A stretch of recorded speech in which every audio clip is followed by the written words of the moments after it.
Castlevania Ricordnaza of the God's Abyss, also known as Reincarnation of the Divine Abyss, was a Japanese novel published in 2008 acting as a sequel to Dawn of Sorrow. Written by Ryogo Narita and overseen by the series producer Koji Igarashi, the story follows Michelle Danasty, descendant of Grant Danasty from Castlevania 3, and Curtis Lang, apprentice to the one and only Julius Belmont, 1 year after the events of Dawn of Sorrow in 2037. Chronologically, it is the final story in the mainline Castlevania series, but as we'll talk about, it seems to leave us with more questions than answers. Interestingly, the novel was never officially translated, leaving fans to have to do it over time with several fan translations as a result. To go along with this, there has never been any official artwork for the novel, which in retrospect is a bit disappointing, as I feel even just a little bit would have gone a long way to make the story more known to Castlevania fans interested in the story. Reincarnation of the God's Abyss as a Castlevania story has gone extremely under the radar throughout the years, with only hardcore fans really even knowing of its existence. To me and many others, it's important because this was one of the last Castlevania stories supervised by Koji Igarashi, who was essentially the guiding hand of the series until everything changed at Konami. Before we begin, if you are a Castlevania fan, I encourage you to read one of the fan translations. The story, while definitely not perfect, is enjoyable for fans of the series and sheds light on topics and concepts the creators of the games wanted to delve deeper into that they really couldn't in them. It shows us Castlevania in the long, far-ahead future in a narrative format that lets us explore the game series in a really different way. Like I said, it's not perfect. There are parts of the story that just scream, I should be a video game. I thought it was a bit endearing, but there were plenty of segments where you could just see this in a Metroidvania, Igavania type game, and I can see that being annoying for some. Despite this, I still had a blast reading it. None of the fan translations will be 100% faithful to the novel's original wording because of how different the Japanese language is. There are just words in Japanese that don't have counterparts in English and many other languages. Despite this, the fan translations are all still amazing, and all the ones I read followed the same narrative. A big props to the translators who took the time to translate them. Links in the description for the ones I read. It should be said, but this being, for all intents and purposes, the final chapter of Castlevania's narrative, it's pretty much necessary to have played most of the games. I highly encourage you to have played these games in the series for full enjoyment of this video and the story of Ricordnaza. If you've already read it and want to skip the story synopsis, go to this time code, but feel free to skip around this video and experience it in chapters. Just be aware from this point onwards, there will be spoilers for the story. If you want to experience it for yourself, I'd recommend pausing this video and coming back once you finish. I'll give it a few seconds. Okay, welcome back, good morning, good afternoon. If you never left, thank you. I hope you enjoy the story of Castlevania, Reincarnation of the God's Abyss.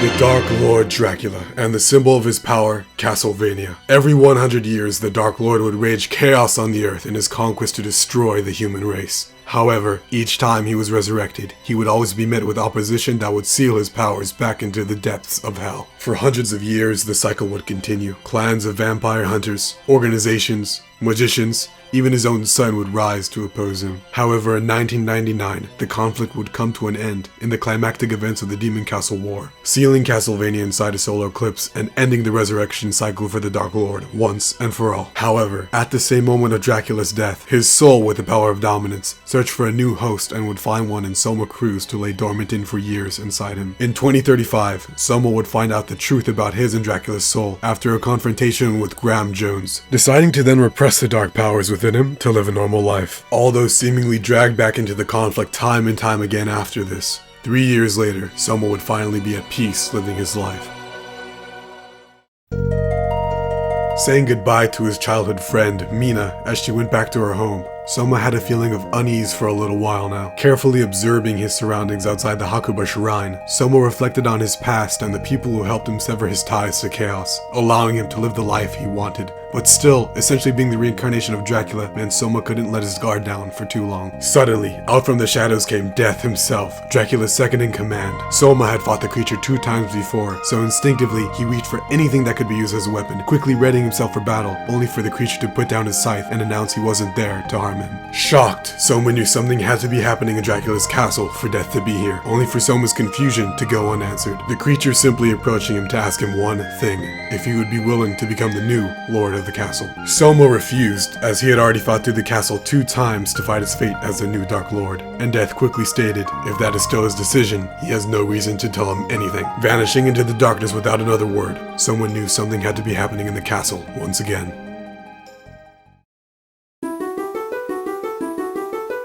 The Church, a powerful organization that was vital in fighting Dracula throughout the hundreds of years of conflict, continues its mission to repel the dark forces of the world. Curtis Lang, apprentice to the strongest vampire hunter Julius Belmont, is sent by the Church as the advanced party to investigate a small gorge where one of Dracula's many castles used to reside. Days before, during a partial solar eclipse, satellites were unable to see this part of the region, with only a thick fog of darkness being able to be made out, causing the Church to want to investigate. Joining him is Michelle Danasty, not a member of the Church but a friend to Curtis, having joined him on many missions before this. The duo, approaching the ruins of Dracula's past castle, want to wait for Julius Belmont, but are unable to as he is currently investigating a case of the disappearance of several village children. Curtis, anxious to make his way to the castle, and Michelle, hesitant to go in without backup from Julius and the other Church members, finally decide to go, only for Curtis to quickly knock Michelle out, not wanting her to get hurt, and going in alone. Once awake, Michelle realizes what happened and quickly hurries to the castle on horseback, wanting to catch up to Curtis. Once she finally arrives, she notices a military vehicle next to the car the duo was using, now in a beat-up condition. They were not alone. Approaching the castle, Michelle found herself in a beautiful outdoor garden, only for something to catch her eye.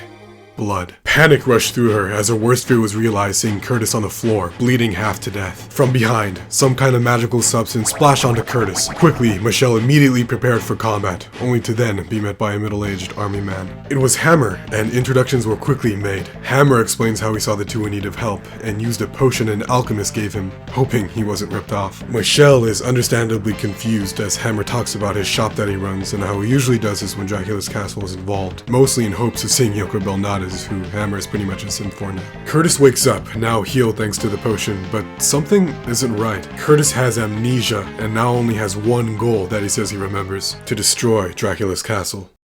The castle was magnificent in its display to Michelle. There was just one problem: the countless monsters that seemed to appear at every corner. As the duo make their way through the castle, Michelle realizes how weak Curtis is in this state, and after almost being ambushed by zombies, collapses. Michelle is now very worried for her childhood friend, but is shocked when Curtis out of nowhere uses a knife to perform gale force, slicing through a group of zombies in a second. She notices his weapon, the Holy Whip, is missing, only for Curtis to brush this off dryly as monsters carrying it away when he was attacked, which he can't remember. Something was extremely wrong with Curtis. Michelle guessed, but summing it up to him still retaining his muscle memory from training with Yoko. She wasn't gonna let herself worry about his amnesia now, although the bad thought of Curtis forgetting who she was forever kept creeping into her mind as they made their way through.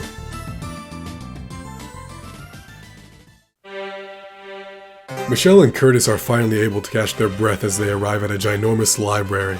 Books stacked in every direction. Even if it was still in Dracula's castle, Michelle couldn't help but admire the place that she speculated the library might hold every book known to man. Having the chance to talk with Curtis, she tries to jog his memory by asking if he remembers Yoko, Julius, or her, with Curtis only being able to recall Julius Belmont. Impatient, Curtis still has one single goal that he makes clear to Michelle: to destroy the castle, and emotionlessly continues his expedition, still not wanting to wait for Julius and the others. Michelle, frustrated and worried for him, follows as Curtis displays more and more powerful techniques that she had never seen him perform before to make his way further into the castle.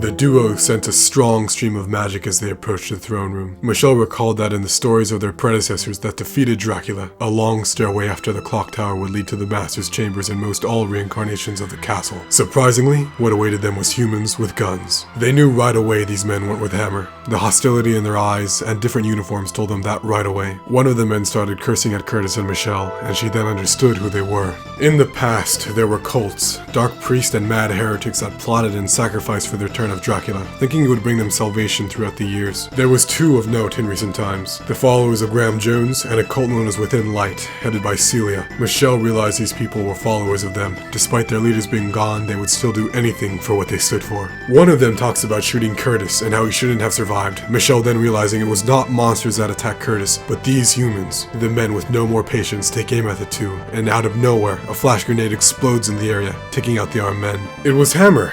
He explains he followed the two to make sure they were alright and saw the situation escalate, only regretting Yoko wasn't around to see his cool moves. Hammer had found Curtis's holy whip, and when he returns it to him, his hand starts to disintegrate, burning, holding the hilt of his weapon, only for his skin to suddenly rematerialize. Michelle's fear came to life as she realizes this Curtis is not really Curtis. Right when he touched the holy weapon, his skin started to burn. Something evil had to be controlling his body. Curtis's eyes became cold as his true self was slowly starting to show. Michelle pleads with the dark force to leave Curtis's body, but then... That weapon! You are none other than death! It was none other than death controlling Curtis's body this whole time. Using it as a vessel of some sort, Death tells Michelle the last words of the owner's body was for her to forget tonight and live in peace. Death makes his way to the Master's chamber.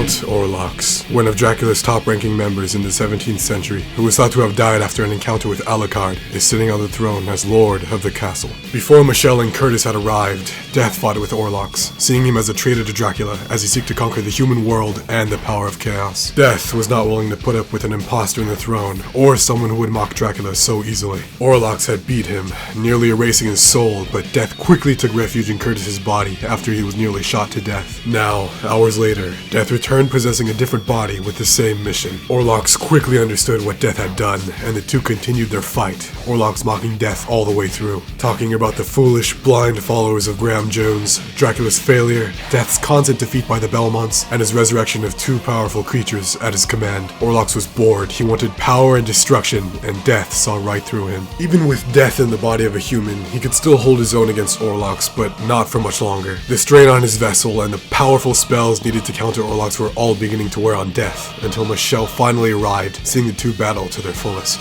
She asked Death if Curtis was still alive, only for him to tell her once again that Curtis wished for Michelle's peace and she needed to go back. Olrox, annoyed, thrusted his blade at Michelle. Death took the attack, Olrox again mocking him, this time for protecting humans. Death had had enough. He stated that there was nothing inside this false castle, and now, nothing could bind his soul. His only duty was as a servant to his master, and Olrox and his endeavors here were a mockery that denied the existence of his lord. Olrox laughed at realizing again the human talking was Death. And now, he was ready to end this as well. The castle's magic all around them changed, now showing its true form. The walls, the paintings, everything now showed itself to be corpses. This was the castle's true form.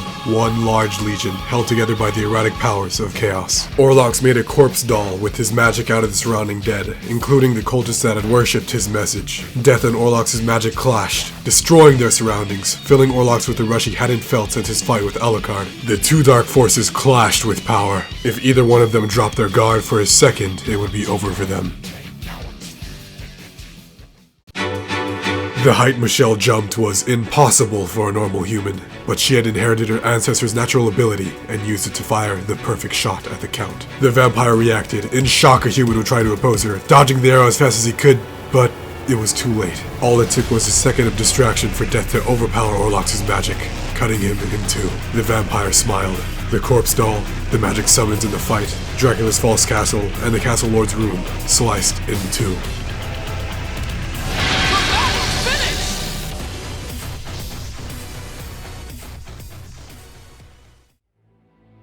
Olrox's cut body lied on the floor, the wind flowing into the throne room's cut walls. Olrox was still alive, but barely. Death remarked that their powers were equal. Olrox quietly laughed and told him that the human was the one that defeated him. Death agreed.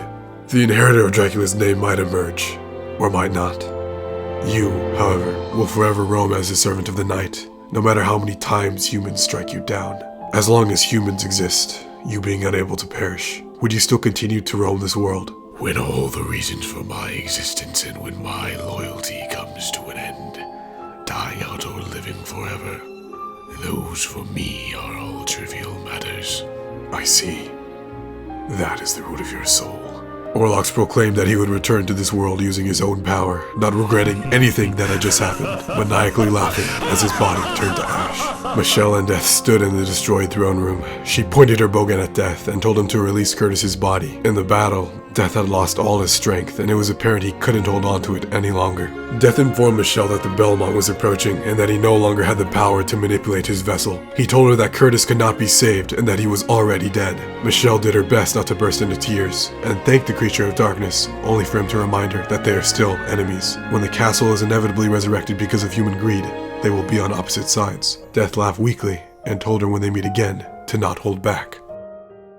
Yoko Belnades, who was busy handling things on the other side of the castle, along with Julius and Hammer, arrived at the throne room, glad to finally see their friends, but seeing Michelle hold Curtis's body, she understood what had happened. By some miracle, Curtis's eyes opened. Michelle burst into tears, asking him 1,000 questions, while Curtis was as shocked, not remembering anything that had happened. The group made their way out the castle, as Yoko received word that Julius defeated Legion. The light of the morning sun rose, and the remaining monsters and bodies turned to ash. Michelle reflected on her journey, still with many questions. What were the goals of Graham Jones' followers? How was Curtis able to come back?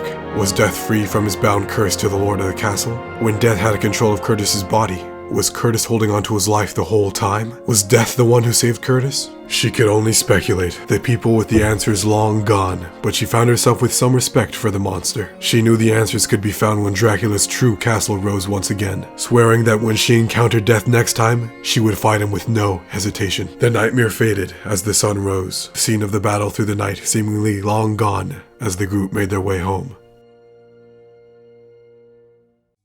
Okay, thank you guys so much. I hope you all enjoyed that. I did my best to make the story come to life, although there was a bit I had to cut out. Julius and Yoko arrived together at the castle a while after Curtis and Michelle, and both of them go on their own little journey. Yoko goes on a mission to find the missing village children, where she sees Graham Jones' followers that killed themselves for Olrox. She succeeds in her mission and saves the kids with help from Hammer after he split off with Michelle and Curtis. Julius stops the two bosses that Olrox had control over, Puppet Master and Legion, and is successful in defeating them as well. It's not stated, but these two monsters were important because I believe they produced other monsters for the castle, a similar job to the Devil Forge Masters in the anime. Death also had his own part of this story, where he awakens confused, seeing that someone is bringing the castle and its forces back unnaturally. This is when he goes on to question Soma at the beginning of the story, then finding out Olrox is the one behind it all along. He sees him as a traitor to Dracula, and the two fight for the first time. Olrox nearly defeats Death, and barely alive, takes refuge in Curtis's body after he had just been shot. There's surprisingly a lot going on in the story, as you all saw, and I do think the book presented all this information really well. I just had to focus on Michelle and Curtis during the synopsis for timing, as they are the most important part of the story. Let's start with the church, as this is the most important we've seen them operate like this in the series. Throughout the games, the church is a force that helps the Belmonts, and recruits a lot of heroes we see throughout the Castlevania series. Almost every Belmont was recruited by the church in the story's canon, starting with Leon in the 10th century, although his involvement with them is drastically different from the others. In this series, while they seem to have started as a religious organization with government-like authority, similar to in real life in the Middle Ages, in Castlevania, they seem to have evolved into a full-on organization similar to the one Alucard joined. While we have seen the church's impact in the games, we never have seen them this much involved firsthand, with the exception of Portrait of Ruin. In this book, we see them act as a powerful organization with access to satellites and have members like Julius Belmont and Yoko Belnades at their disposal. It's safe to say they played a big role in the Demon Castle War, and if we were to ever see those events, we will most likely understand their connection to the Belmonts, Morris clan, and how powerful they really have become in the series. Julius Belmont was a nice inclusion to the story, with the only huge change in his character being him taking on an apprentice in the form of Curtis Lang. Julius is 57 in the story, making him one of the oldest Belmonts to still be active in battle, so it makes sense he would want to have someone to pass down his knowledge to, but was Igarashi hinting at the Belmont bloodline coming to an end here? It's a bit difficult to say. Unfortunately, Julius and Curtis never interact in the story, seeing as Curtis is possessed by Death almost the whole time, and Julius is off defeating Puppet Master and Legion. I wish we could have gotten more insight on the two and their relationship, but what we do know is that Julius has been training Curtis for a long time now, becoming a hunter of the church in the process. Curtis is also close with Yoko, and childhood friends with Michelle. It was a really nice inclusion having Julius here, and introducing Curtis's character was really interesting, but unfortunately, we don't get much of them. Yoko, Belnades, and Hammer were nice additions to the story as well, although like Julius, we don't get too much of them. I knew Hammer like Yoko in the games, and it was always a semi-funny gag in them, but unfortunately, that's 85% of his character here. He's the character that really made me want this novel to be a game, just because of his nature as a shopkeeper and the things he does. His conversations with Michelle and possessed Curtis were funny. It was cool how he took down monsters and the cultists, and even successfully helped Yoko. She was nice as well. Her resolving the missing kid subplot and discovering the cultist was cool, but it definitely wasn't 100% necessary. They didn't have enough time to explore her relationship with Michelle and Curtis either, but I still enjoyed Yoko's involvement in the story, even if it wasn't as much as I had hoped. Michelle Danasty is a character that I really enjoyed in this novel. For all intents and purposes, she's the main character and has a complete arc. For a long time, people speculated that Hammer was a descendant of Grant Danasty from Castlevania 3, but I'm glad to find out that Grant does have a descendant in the form of Michelle. She has interactions with most everyone in the story. The dynamic between her and Death controlling Curtis I thought was the most interesting, and she definitely has the best moments in the story overall. I would love to see her in a future game, as she has so much unfinished business and questions by the end. Seeing her in Dracula's true castle, her next encounter with Death, there's so much potential in a lot of aspects of her character. Having some official artwork would be nice for starters. Alucard, or by this time Arakato, and Soma Cruz don't play huge parts in the story, but they are both still extremely important in the events happening in it. Soma still has the power of dominance, but is now living a peaceful life hanging out with Mina and is most likely still in college. This is when Death approaches him to ask if he knew anything about the resurrection of Dracula's castle, as there was no replacement for the Dark Lord, but Soma, of course, has nothing to do with it. Soma tells Arakato, the two likely still in contact. Arakato and his organization tell the Church, who as we discussed is another powerful organization at this time, who then dispatch Curtis accompanied by Michelle and later Julius and Yoko. I think it's fine that Soma played a passive role in the story, only making a cameo at the beginning with Mina. He's already been through a lot, dragged back into the conflict 2 times now, and although it would have been cool for him to go on another adventure, his character arc and story is basically finished at this time. Arakato is important as well because the 2 other times Dracula's castle rose after 1999, he was there in person, whereas now he seems to have just left this mission in the hands of the Church. I don't mind this either. Arakato could have been doing a lot at this time in the story of Castlevania, and narratively it wasn't necessary for him to be here. This just wasn't a story he needed to be a part of.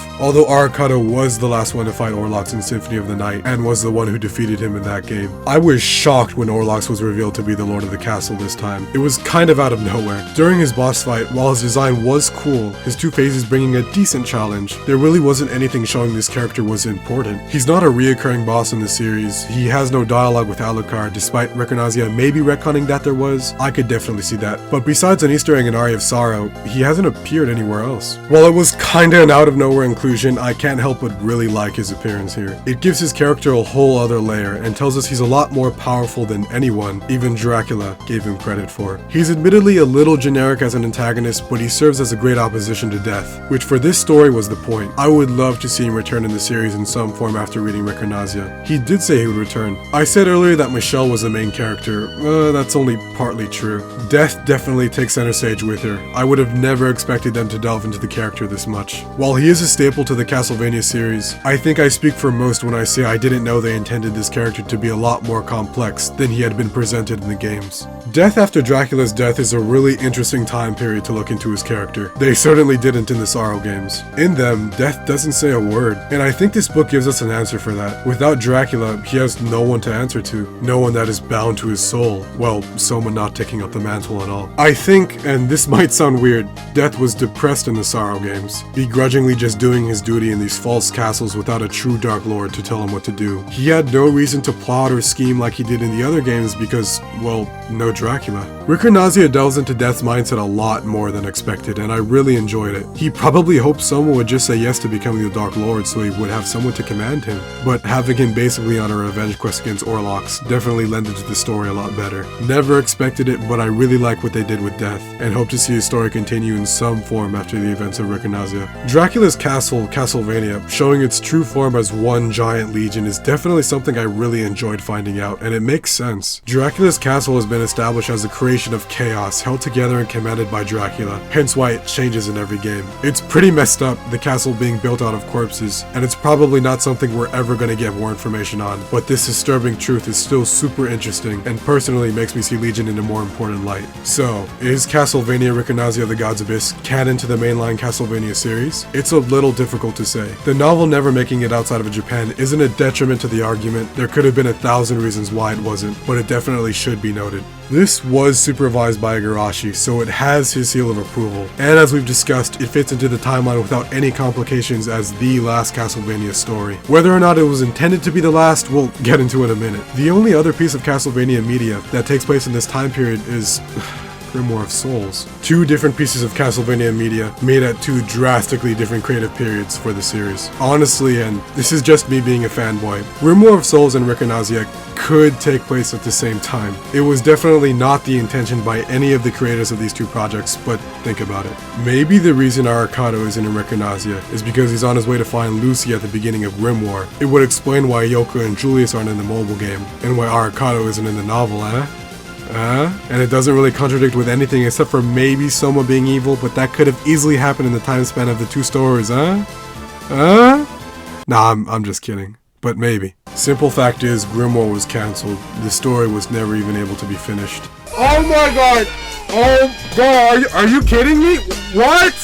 Really? Like, I made that video at the worst time. What? Ricordnaza being so self-contained and not very popular or known is why the question of canonicity even pops up. But with Igarashi's seal of approval, and no source saying otherwise, I'd say it is the intended continuation of the Castlevania series after Dawn of Sorrow. Regarding the story, it's pretty apparent this isn't the intended ending of Castlevania. Even with Dracula gone, the story is constantly introducing new unfamiliar elements and implies things to come. Michelle and Death meeting again, Olrox coming back in the future, Curtis Lang as a character on his journey could become an entire game with just the concept. My theory is that Ricordnaza of the God's Abyss was intended to be a new Castlevania game, but it was unable to be made into fruition. Let me explain. Ricordnaza was released 1 month after the release of Castlevania Order of Ecclesia. This was an extremely creative free time period for the series, but it wouldn't be for much longer. Unfortunately, behind the scenes, we know the DS trilogy did not sell enough by Konami standards, so they had Igarashi take a backseat because of this. Iga would be unable to create more Castlevania installments because of this, even though, as we've discussed on this channel, they had planned so many projects in the future. Him and his team would work on Harmony of Despair as a love letter to the franchise, but it would act as a non-canon filler title in between main releases nonetheless. Konami would continue denying Igarashi's pitches, the Demon Castle War, a Quincy Morris game, Ricordnaza of the God's Abyss. Because of the low sales of the DS games, Konami would want to reboot Castlevania, and this would lead to the Lord of Shadow series. Igarashi would still be unable to have creative freedom. Here's the kicker. Castlevania Lords of Shadow 2 would release. Igarashi finally may be able to get back to making these damn masterpieces after the reboot series. Konami would say no. Igarashi, fed up, would leave Konami. Igarashi would found his own studio and finally make the games he wanted to make again. Success. Anyway, you cannot tell me it was a coincidence Iga left Konami 1 month after Lords of Shadow 2 released. It sucks. It's really disappointing things are the way they are now with Castlevania. And hell, most all Konami franchises, except for Yu-Gi-Oh! It's a really good Castlevania story, made for Castlevania fans and the final chapter of Castlevania's narrative. A blueprint for the series, what would have been and what would have come if things played out differently. Despite what the title of this video says, Ricordnaza is not the final chapter of Castlevania. The series will continue, but how? Only time will tell. By making this video, I hope to spread the word on this cool Castlevania story for fans who are going to appreciate it. Let me know your thoughts in the comments. Subscribe if you enjoyed this video and leave a like. Or don't. Again, I'm not your mom. Thanks so much for watching. As the great man once said, take care of yourselves, and of course, as usual, have yourself a damn good one. Take care, guys.